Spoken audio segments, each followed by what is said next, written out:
Hello everyone, NETFQ here again.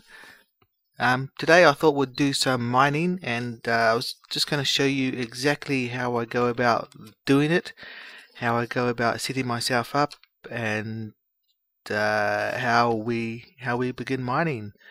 Also, what I'll do is I'll mine for about an hour, so you'll be able to see exactly what yield I get from my Rorqual and my two alts, which are in Holtz. So let's get started. The first thing I do to scout out where exactly I want to mine is I just go into a frigate here. This is just a Ma rookie ship. It's just the free ship that you get when you dock up in a pod in the station. You automatically get one of these guys. So let me undock, and we'll go find a asteroid belt and see where exactly we want to mine. So what I normally do is I just go to an asteroid belt and I just warp to 0. Warp drive active. And away we go.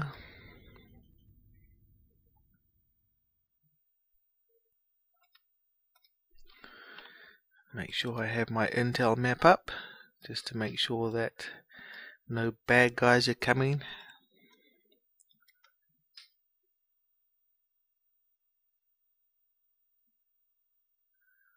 Right, so here we are. There's quite a few other people here currently mining away. We've got 1, 2, 3, 4, 5 Rorquals. So what I tend to do is I just zoom out and I have a look around to see where there's a spot that maybe I can go to.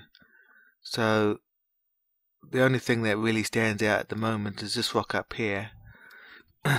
So what I normally do is I normally warp to this guy here.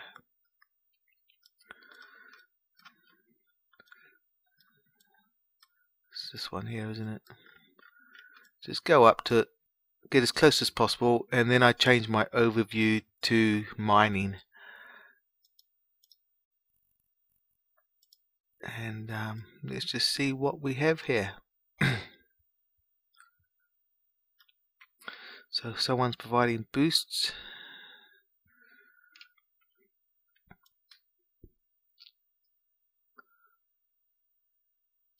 So the reason why I'm doing this is that if I land next to this big spod rock, the Rorqual can then mine this with its drone so it doesn't have to travel.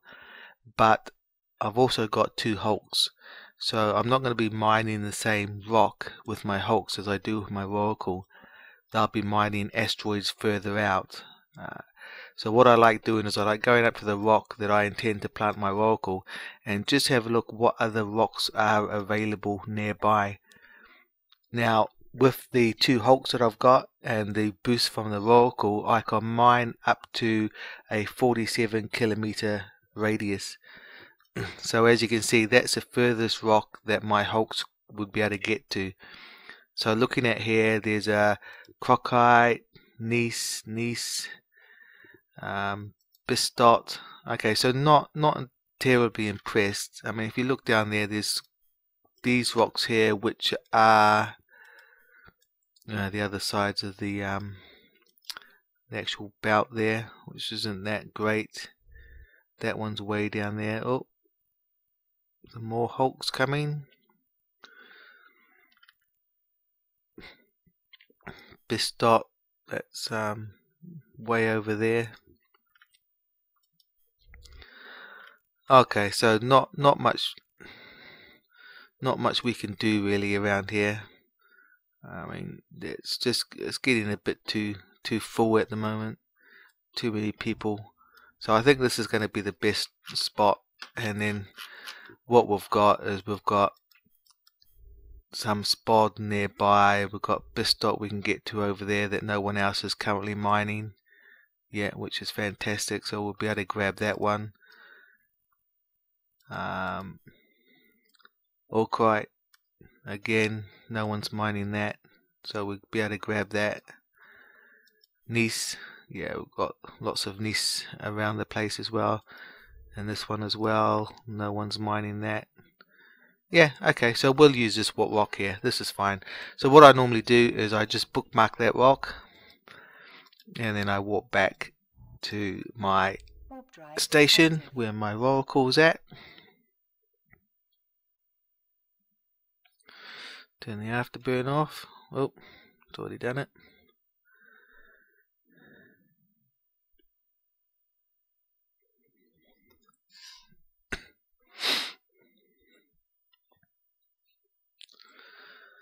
Right next to a nice blue sun.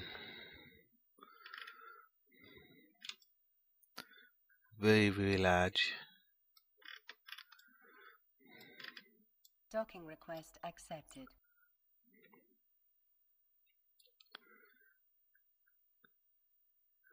Right, let's change into our Rorqual.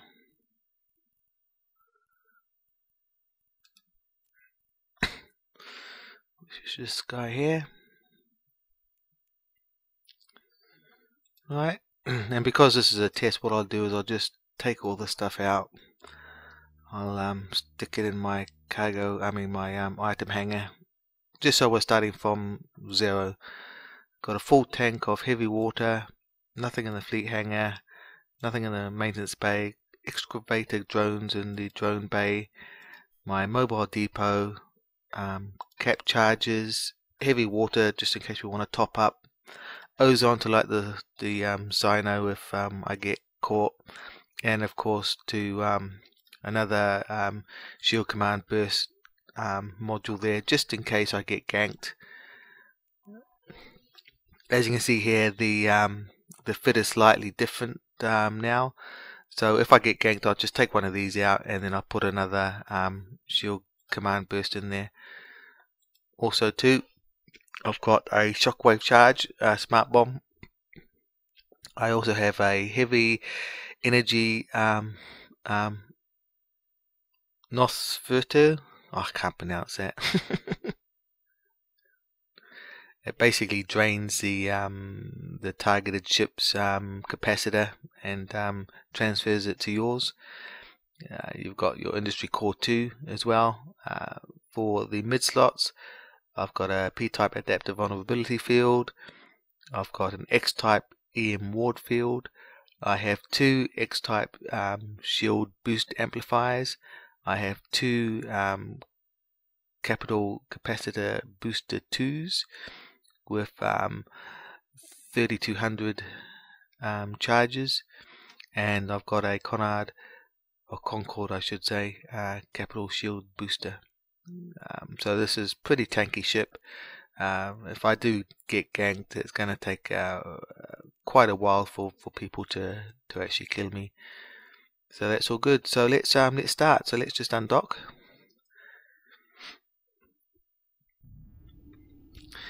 And I'll go to my bookmark and I will warp to 10. Remember, never warp to 0, because if you warp to 0 in a capital ship like this, you will hit the rock and you will bounce off, and you'll find yourself about 40 to 50 kilometers away from it, which is not ideal. So I always warp to 10, which will get you pretty close to it. If you need to get a bit closer, you just slow boat it towards the rock, just approach it. So here we go, turning around.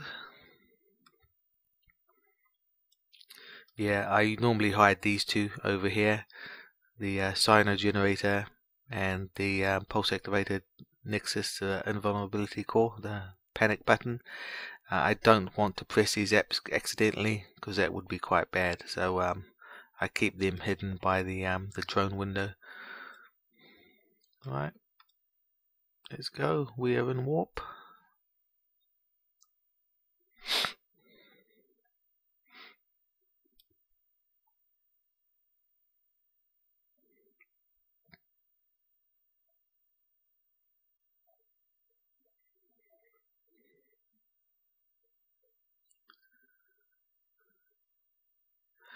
Turn these two on.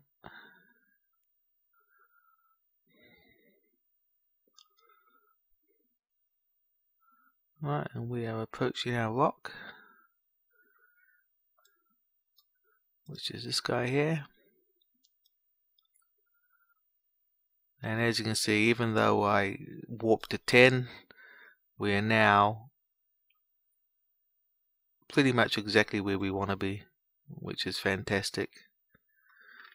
So a suggestion that someone gave about how to stop a roll call pretty quickly is if you align and click on the opposite direction, your speed goes down a lot quicker, and then you quickly stop your ship. There we go, brilliant. Yeah, we've made it, and we have stopped. Now we can launch our mobile depot. So I'll just launch that for south. I'll just find out where it is. I will bookmark it so I don't lose it. There you go, it's bookmarked. So now what I like to do is I will just go to my two alts. I will undock them both. And because they're in the same fleet, I can just click on the Rorqual pilot and say warp to 0. Warp drive And active. do the same to the other one. Warp to 0. Warp drive active. Right, so now those two will be on their way. So that mobile depot is pretty much activated now, so I can start my industry core. I can launch my drones. I can target the spod rock. And I can say mine away. So what's the time now? The time now is exactly 0017. So remember that time, 0017 is when we started mining.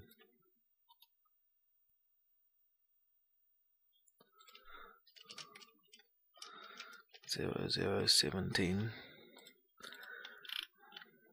Right, so now I'm here. So what I can do is I can just right click the Rorqual and say open fleet hangar. Right click the Rorqual and open fleet hangar.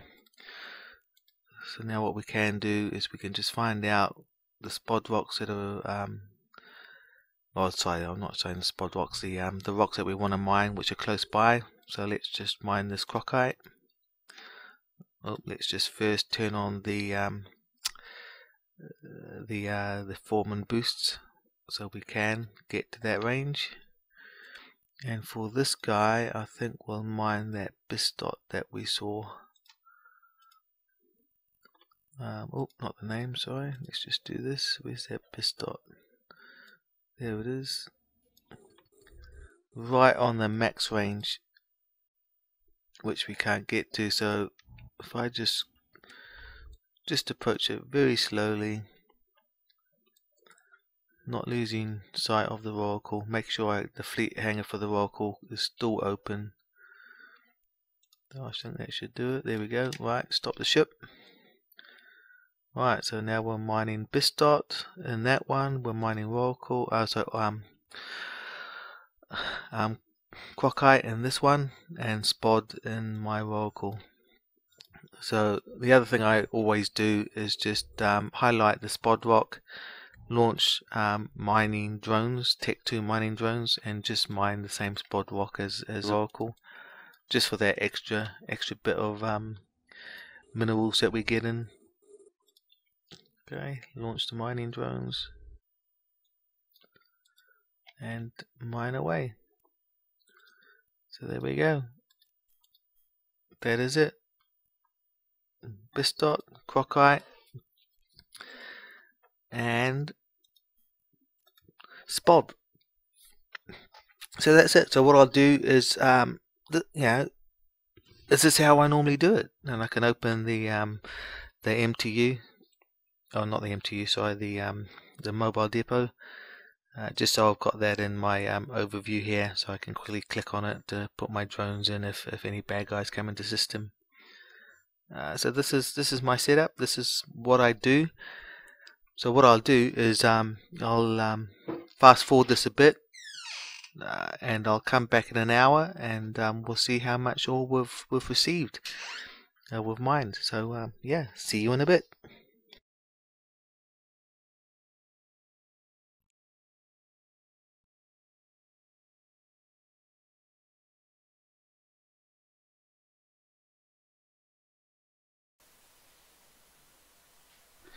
Hello everyone, well we're back, and as you can see the time is exactly 1 hour since we last left.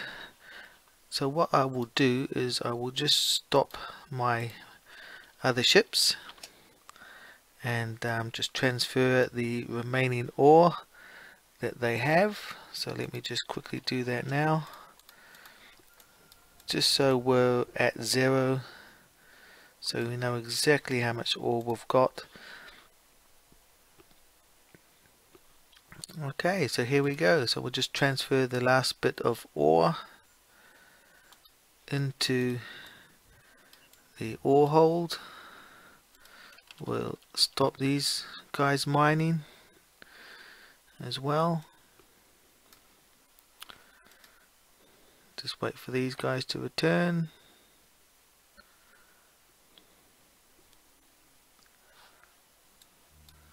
A little bit more.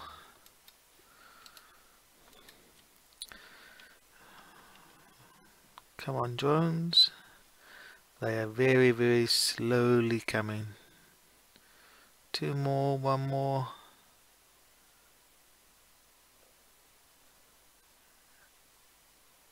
And bingo. Right, so this is what we've got. So if I just compress that, and compress that. So just over an hour of mining with a Rorqual and 2 hulks. According to Eve, the estimate is 221 million ISK. But what I'll do is I will just grab all that. I will go control copy it to the clipboard, and we'll go over to Eve appraisal and see how much it is. Alright, so here's Eve appraisal. So we'll just paste that in. Control V, we'll go for the jitter price. Okay, no market volume for this lot, which we don't really care about because it's only 18 and 16. That's nothing really. It's these main compressed ones that we care about. So yeah, we're looking at a jitter sale price of 243 million, jitter buy price of 222 million. So it's pretty good. So on average, that's about 230 million worth of ore for just over an hour of mining. Let's just check out, while we're here, we'll just check out the MR price as well, just to see if that's any. That doesn't. No one's selling that stuff at MR at the moment. That's a bit of a shame. What about Heck? Nope. Rens? Nope, nothing at all. Dodixie? No. Crocite, someone selling it, but that was it. So really it's just jitter. So anyway, 230 million for an hour's work. That's not too bad. So yeah, this is just a couple of days before the next patch, and the next patch will be, of course, the nerf, the mining nerf, where the colossal is going to disappear for 5 hours before it respawns, and the mining drones themselves are going to be slower, as well as not being able to mine as much. So I think it was what, 9% mining nerf, so 9% less ore that it will mine per duration, and 20% slower, I think it was. So we'll see how that goes. I'll make another video showing that when the patch comes out on Tuesday, and we'll see how we go. But this is a real world example. 230 million for an hour of mining. Again, there is ways that you can make it more profitable. I could have parked the Rorqual up to a Akinor or Bistot or Crocite rock and started mining that rather than going for a spod rock. The only trouble with that is if you do park a Rorqual next to Crockite or Arcanor or Bistot rock, is that they tend to disappear really quickly, and then you're going to have to wait 5 minutes for your industry core to spool down, and then you're going to have to move, which is again going to take quite a while because Rorquals are slow, and then you're going to have to set things up again, start things going again, and start mining again. It's just, I just don't think it's worth it. It's just better if you just get a big spot rock that you know has lots and lots of ore in it, and just park next to that, and there your Rorqual is always active, it's always mining. Sure, you know, you're not going to make as much money, but it probably all works out in the end. As I said, if you park next to a more valuable, smaller rock, you're going to have to constantly move your Rorqual because there's not enough ore in there to warrant parking a Rorqual next to it. But I like my way. You just go for the bigger ore type, which in Colossals is the spod rock. Just park next to that. Again, you know, the two hulks that I've got here, they have a 47 kilometer range, a mining range. So as long as you park next to a spod rock where you've got your Arcanor, you've got your Crockite, and you've got your Bistot rocks in close proximity within 47 kilometers, that you know, you can mine them. It's just not going to be as efficient as if you had a Rorqual mine in there as well. But again, you know, it's just my way. It may not be the most efficient or the most profitable, but I do believe it is the most efficient. It just saves you having to move your Rorqual. It can stay there and it can do it. So yeah, so we've just mined for just over an hour. So let's actually check the fuel bay. So we started off with 27,000 heavy water. So 27,000, and what we've got left is we've got 11,868. So we've used 13,132 units of heavy water. That's not bad for an hour. And if you have a look at that, so let's just take this heavy water and let's just go back to EVE appraisal just to find out exactly how much that heavy water cost. So we'll just put heavy water in there. It's not going to be that amount, that's the amount which was left. So this is the amount that we've actually used. So let's just see how much that cost. Okay, so to make that 230 million worth of ore, we've had to spend 5.3 million in heavy water. So it's pretty good. That's awesome. That's definitely an acceptable cost for the heavy water. It's not as expensive as that, especially, you know, when you're mining and you're actually using it for mining. Heavy water costs don't really come into it. That's just a very small cost involved in Rorqual mining and can easily be recuperated. So there we go. I hope you enjoyed this update, and until the next time, fly safe. Bye for now.